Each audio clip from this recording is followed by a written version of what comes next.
கொண்டிருக்கும் இளமை கண்ணியர்களே, வருங்கால தேவைகளே, எதிர்கால மேதைகளே, உங்கள் அனைத்து பேரையும் சிரம் தாழ்ந்து வணங்கி பேசப் போகிறேன். தலைப்பில் இறங்கி வரலாற்றை படிக்கும் பெண்ணாய் இல்லாமல் வரலாற்றை படிக்கும் பெண்ணாய் வாழ்ந்தவர். கணவன் கொல்லப்பட்டால் உடன் சேர்ந்து தானும் உடன் கட்ட ஏறும் பெண்கள் மத்தியில் 7 ஆண்டு காலம் பொறுத்திருந்து திட்டம் தீட்டி படையை சேர்த்து ஆங்கிலேயருக்கு ஆட்டம் காட்டி சிவகங்கையில் பறந்த ஆங்கிலேயர் கொடியை கீழ்த்தெறிந்து மீண்டும் தன் கொடியை பறக்கவிட்ட ஒரு வீர தமிழச்சி வீரமங்கை வேலுநாச்சியார். வாசமலர் தேடுவதும் ஆடவருக்கு சேவித்திருப்பதும் ஆமை போல் வாழ்வதும் கெஞ்சுவதுமாக கிடக்கும் பெண்ணல்ல நான். புணரி நீராடி கலரி மதம் புரிய வந்தாலோ நான் குமரி என நான் பெருமிதம் கொள்ளேனும் இதனை புதுமாதர் ஒரு நாளும் மறவாரோ என்று பாரதியாரும் பிறப்பதற்கு பல ஆண்டுகளுக்கு முன்னே புதுமை பெண்ணாய் வாழ்ந்து காட்டிய ஒரு வீர தமிழச்சி வீரமங்கை வேலுநாச்சியார். இந்திய விடுதலையர் ஆங்கிலேயரை எதிர்த்து போராடிய முதல் பெண் மட்டுமல்ல, இந்திய அதில் போரிட்டு வெற்றியும் கண்ட முதல் பெண். தனது 50வது வயதில் ஒரு பெண் வீரமாக போரிட்டு தன் நாட்டையும் மீட்டெடுத்து ஆட்சியில் அமர முடியும் என நிரூபித்து காட்டிய ஒரு வீர தமிழச்சி வீரமங்கை வேலுநாச்சியார்.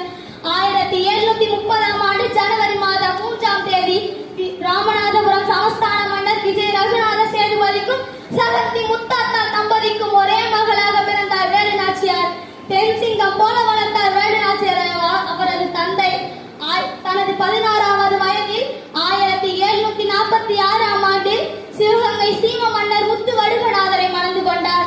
1772ஆம் ஆண்டு ஆர்காட் நவாப் மற்றும் ஐரோப்பியன் படையெடுப்பால் கணவரை இழந்த வேலுநாச்சியார் நாட்டை மீட்டெடுப்பதில் திடமாக இருந்தார்.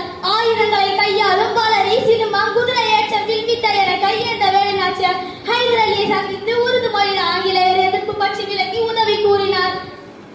7 ஆண்டு காலம் திண்டுக்கல் கோட்டை, விருப்பாச்சி கோட்டை, ஐயம்பாளையம் கோட்டை என இடம் மாறி மாறி முகாமிட்டு வாழ்ந்து வந்தார். 5000 குதிரைப்படை, 5000 காலாட்படை மற்றும் ஆங்கிலேயருடன் எதிர்த்து போராட தேவையான ஆயுதங்களையும் வழங்கப்பட்டன.